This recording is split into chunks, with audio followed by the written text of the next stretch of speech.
you.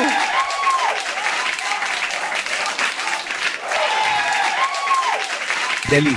Old Delhi or New Delhi? Doesn't matter. Old or new. New also gets old. And old is getting new.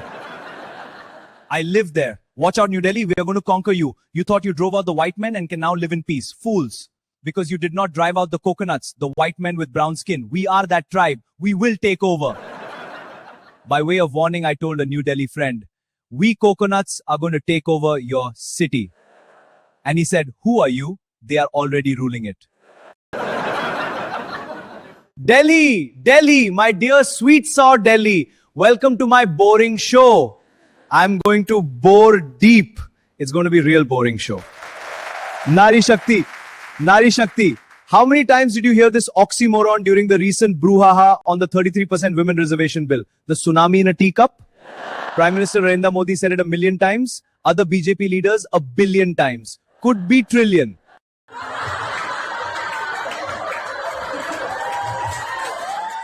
Look, all serious students of Indian politics know it, but ordinary guys don't get it. For the BJP, Nari is a Devi, a goddess. Nar is a Bhakta, a devotee. The goddess and devotee have a very unique kind of relationship. A very, very special relationship.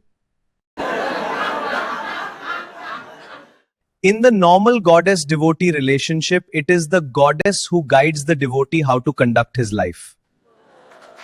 But in the BJP's Nar-Nari relationship, it is the Nar who guides the Nari how to conduct her life.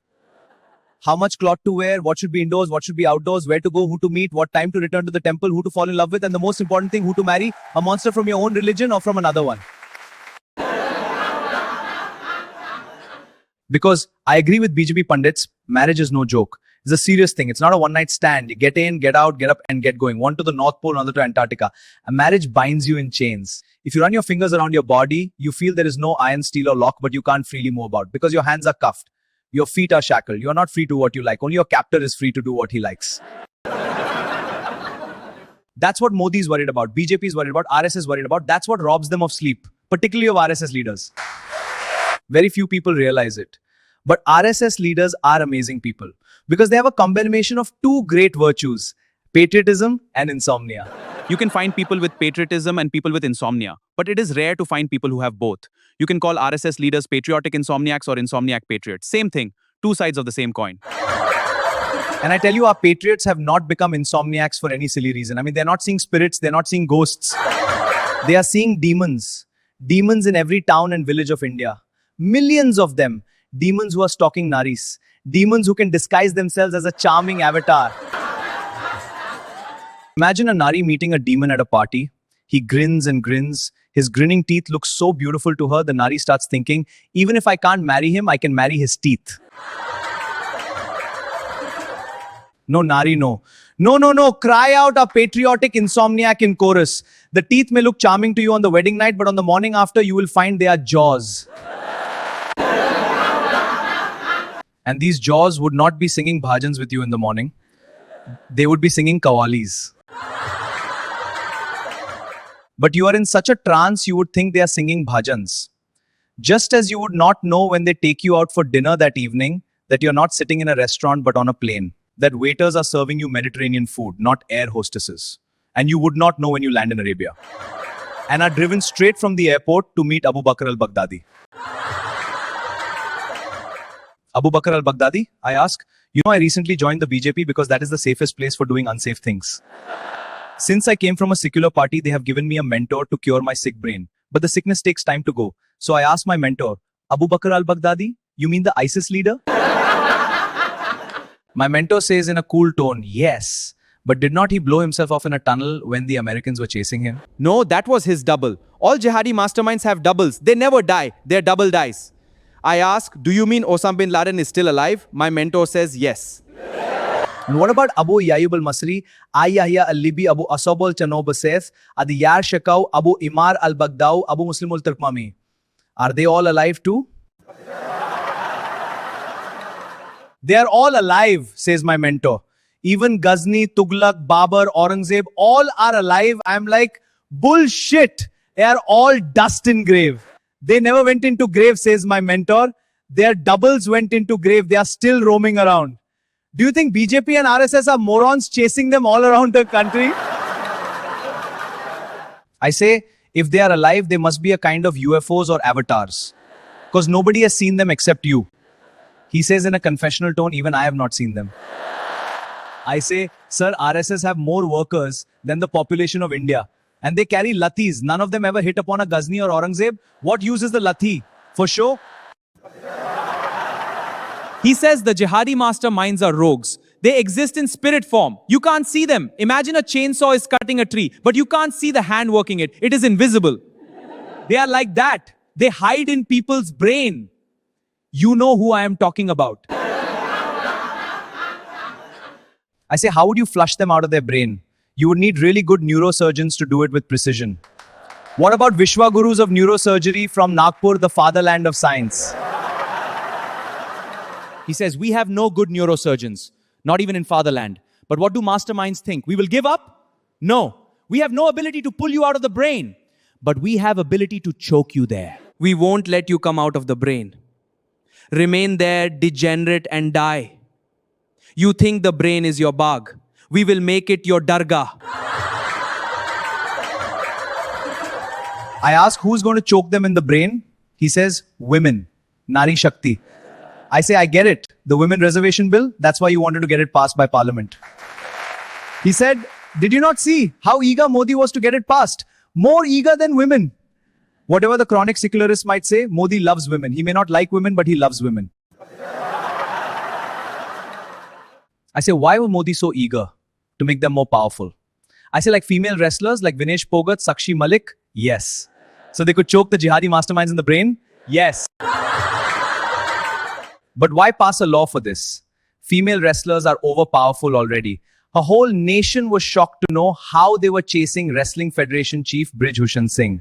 He was running and running and running, trying to hide because they had groped his hair and now wanted to grope his mustache. My mentor said that's not the only case of women empowerment. We empowered the rape victim in Sandesh Khali in Bengal. We gave her a Lok Sabha ticket. Our party has made it a policy to empower rape victims in opposition ruled states. I said, I think in states where you rule, you've gone a step further. You have made a policy to empower even dead rape victims. For instance, in Hathras UP, you do not allow her family to come there. Why is family needed at cremation? Your policemen cremate her. Where in the world do women get so much honor, respect and dignity except Bharat? Where do women get so empowered even after death? Police in uniform poking wood, stoking the fire in your pyre so you burn quickly. My mentor says examples of BJP empowering women are legion. Remember Sabrimala Ayappa temple in Kerala? For 900 years, women of menstruating age enjoyed the privilege of never stepping into the temple.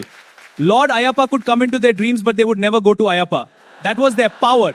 The opposition parties conspired to disempower them. They were forcing them to enter the temple. It was the BJP that foiled their conspiracy to disempower millions of women. Now, I came from a secular party. And sickness takes time to go. I still carried the Sikh view on the Sabrimala issue. I said, women of menstruating age should go to the temple like all of us. I mean, that would be their true empowerment, no? My mentor says, no, never. I ask him why. He says menstruation pollutes them. I say menstruation does not pollute a woman, it cleanses her. He stares at me with suspicious eyes. My mentor sees a global conspiracy. He says, you got money from some Christian missionary to sell that myth? I say it's not myth, it is science. You are a celibate. Out of the 5 senses, you have only used 2, sight and hearing. No touch, taste or smell. So you do not know much about women. If I ever happen to meet Mohan Bhagwat and told him, open RSS doors to women as wide as possible, so the nationalists can know the other half of the nation better. Right now, they know only one half of the nation. They have seen only the crescent, not the full moon.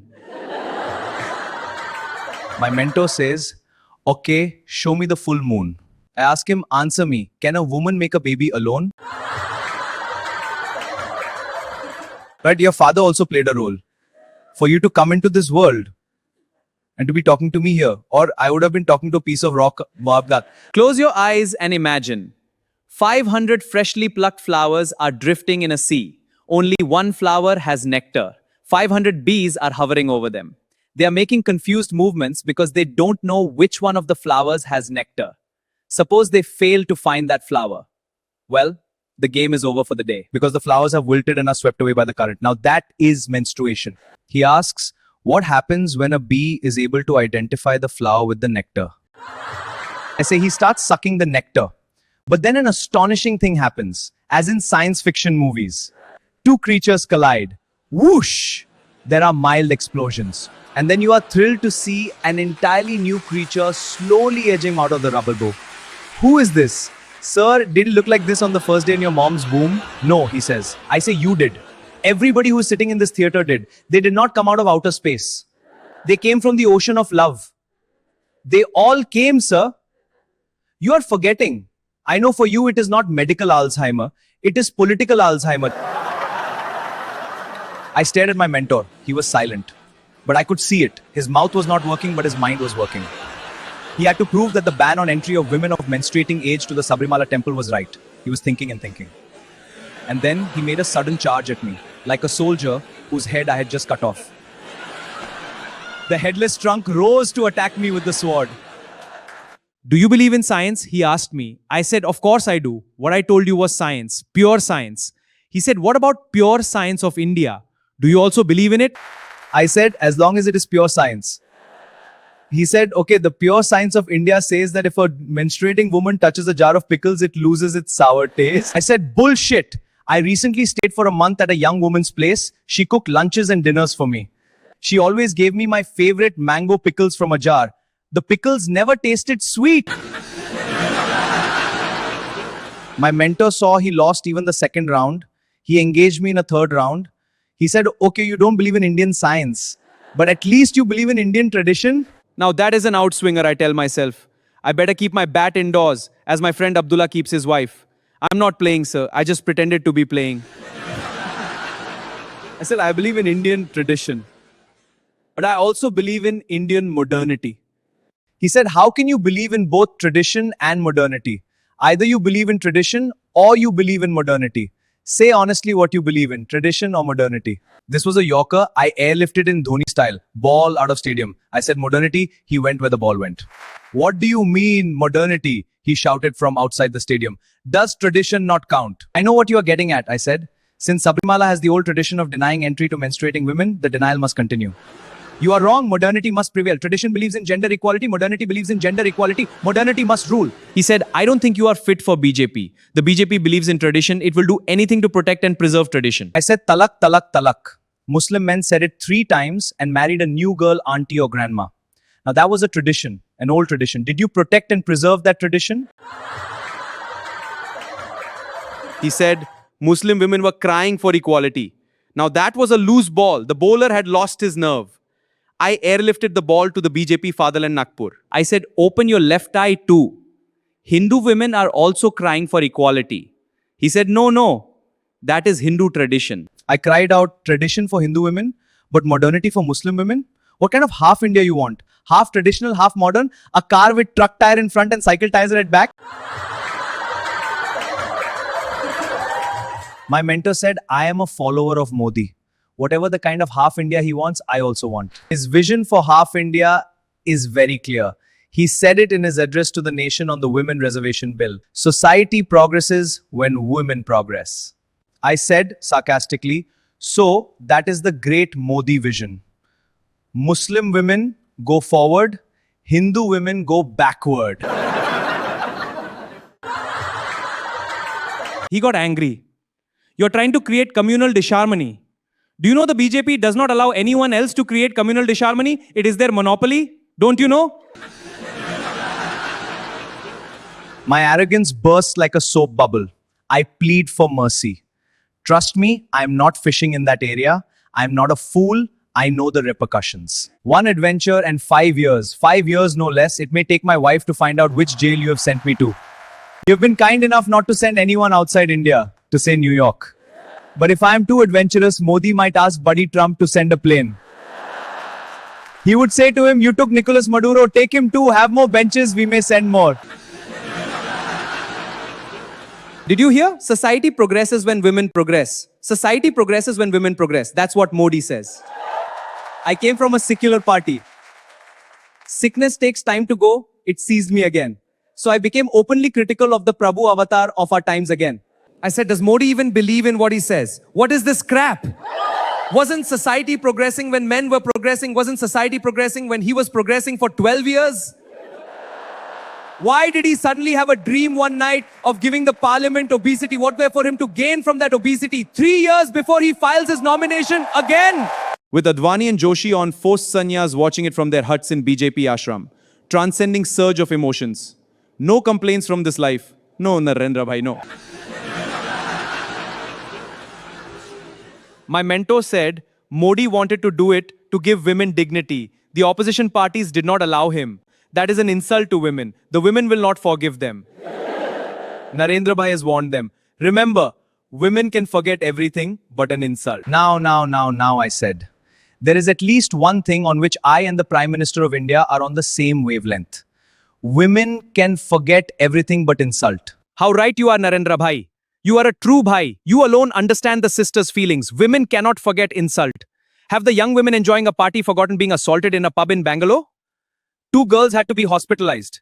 And the leader of the Hindu group that had beaten them up said, girls should not go to pubs. But our boys have done a good job. Can sisters forget that, Bhai? No, nah. Last week, the Union Ministry of Youth Affairs organized an event called Nari Shakti Viksit Bharat Ki Awaaz at a college in Delhi University. The minister was the chief guest. The ministry officials selected a girl student named Sara Sharma to felicitate the minister.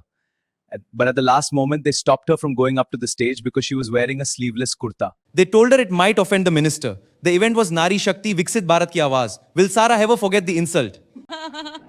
No! Narendra Bhai knows. A true Bhai knows. It happened in Varanasi, his constituency. Banaras Hindu University. Girl students are sexually harassed on the campus. They gather to protest. Gundas pounce on them, molest them. Police and proctor watch.